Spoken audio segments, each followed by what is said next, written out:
From KVUE News in Austin, you're watching Texas This Week with Ashley Goudeau. Good Sunday morning. The Texas Attorney General was handed a partial win in his first fight against the Biden administration, and Governor Greg Abbott is doing what he can to block the new president's agenda. Let's get to the three things you need to know in Texas politics. President Joe Biden was in office for only a few days before Texas Attorney General Ken Paxton filed a lawsuit aimed at stopping one of his executive orders. And this week, Paxton got a win. A federal judge issued a nationwide temporary restraining order halting the executive order President Biden signed, ordering the Department of Homeland Security to freeze deportations. This week, Governor Greg Abbott held listening sessions in different parts of the state. In San Antonio, he talked about the impacts of COVID-19 on the economy and construction industry, outlining legislative priorities to help companies and workers rebound. In Odessa, oil and gas was the main topic of discussion, and Governor Abbott announced he was signing an executive order directing every state agency to use all lawful powers and tools to challenge federal action that, quote, threatens the continued strength, vitality, and independence of the energy industry.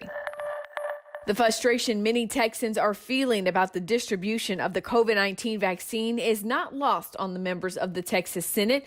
What was supposed to be a brief 10-minute session on the Senate floor turned into a discussion about what's working and what's not in getting shots in the arms of Texans. The lawmakers said they want people to know they see the issues and are working to find solutions. One of the most important things Texas lawmakers will do this session is redraw congressional and state districts. The Senate Special Committee on Redistricting started meeting this week to learn about the growth in each region of the state. They're learning from State Demographer Dr. Lloyd Potter. He joined me to talk about the growth of the state and how it could impact politics. Good morning, Dr. Potter. Thank you for joining us. Good morning. It's good to be with you. You know, first tell our viewers exactly what is the Texas Demographic Center? Well, the Texas Demographic Center is sort of a pseudo-governmental agency. I serve as the Texas State Demographer, and the Demographic Center is, in many other states, it's called the State Data Center. We ran into the problem where there's a state data center that has computers and things like that in it. So we were getting calls, so we changed the name to the Texas Demographic Center. So we serve as a resource for demographics in the state. We work a lot with state agencies, with the legislators and their staff. And then we also produce population estimates for all of the counties and places in the state in the non-census years. And we produce population projections for counties in the state, and that's something that's really useful for like the Texas Water Development Board, Department of Transportation. I could go on about the different agencies that use our projections for planning purposes. Well, your projections are going to be more important than ever this year for the members of the legislature because it is a redistricting year. So for our viewers who maybe aren't familiar with the process, explain to us what exactly is redistricting. Well, redistricting has to do with, over time, the population both grows and shifts. And in our democracy, the idea is that every person has reasonably close to equal representation. And so when we draw representative districts, in this case in Texas, we'll be drawing Senate districts, or redrawing Senate districts, Texas House districts, and then the U.S. House districts. And you could go, there's actually a whole range of districts that the idea is that each district has about the same number of people in it. So when over time, we see some areas in Texas that are growing fast. We actually have some areas in Texas that are losing population. And so periodically, we redraw the districts to even that out so that the population within each district is about the same. Talk to us a little bit about the changes you've seen in the demographics of Texas from, 2010, the last time, the legislature used those numbers to do redistricting. 2011 is when they did from the 2010 numbers to now. Well, Texas has grown a lot. In fact, we've grown in terms of population more than any other state. The Census Bureau has released a 2020 estimate, which is not the census count, so it's a educated guess as to what the population is going to look like when the census count comes out. And with that 2020 estimate, comparing that to 2010, we've added more than 4 million new Texans. And we're at close to 30 million Texans. We're kind of like 29.5, somewhere in that range, million Texans in 2020. And then when we look at where that population change has occurred, it's happened, in many of the urbanized areas. So we refer to the population triangle of Dallas, Fort Worth, San Antonio, Austin, and Houston. The areas surrounding each of those urban cores have really grown dramatically. And then if you look out west, we see cities that have grown like Lubbock and Amarillo. Certainly Midland and Odessa have grown dramatically, El Paso, and the lower Rio Grande Valley. So, and I don't want to leave out East Texas. Tyler is also an area that's kind of growing pretty dramatically as well.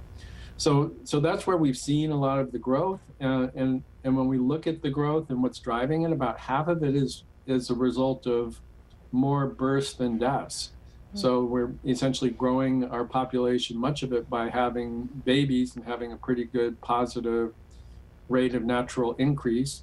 And then the other half is from net in-migration, and about a third of our total population change has been from domestic migration, and a smaller percentage has been from international migration. You are taking part in all of these redistricting hearings that the Senate is currently holding. They've been holding them all this week, going to continue holding these hearings because it's a very important process.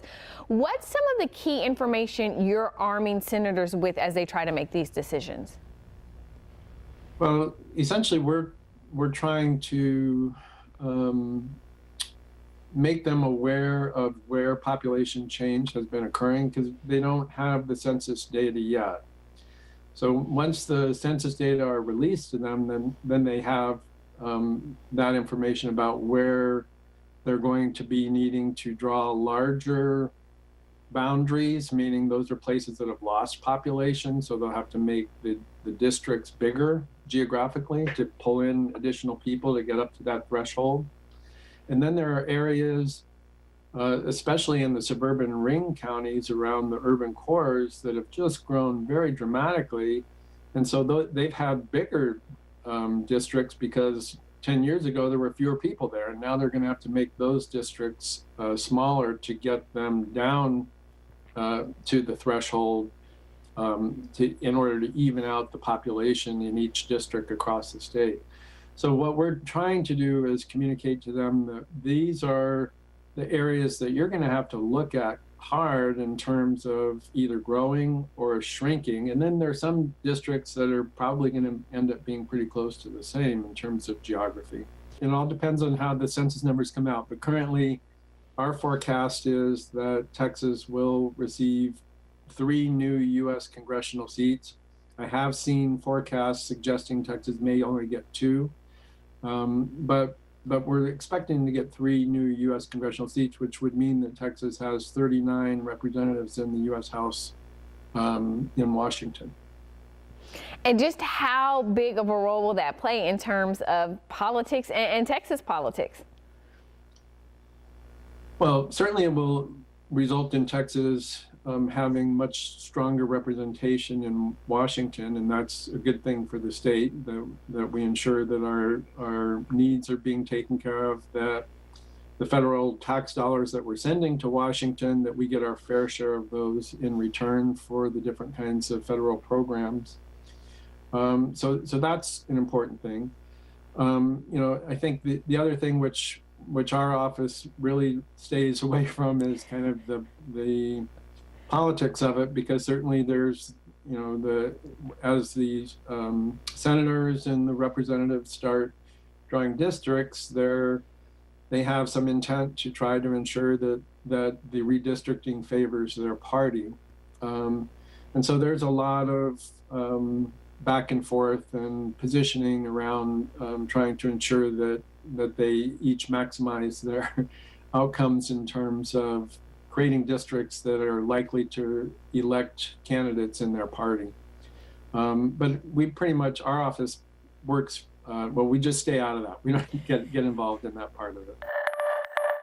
There are now some predictions that states won't get the census data until June, which means Texas could have to call a special session to finish the process of redistricting. That's Texas This Week.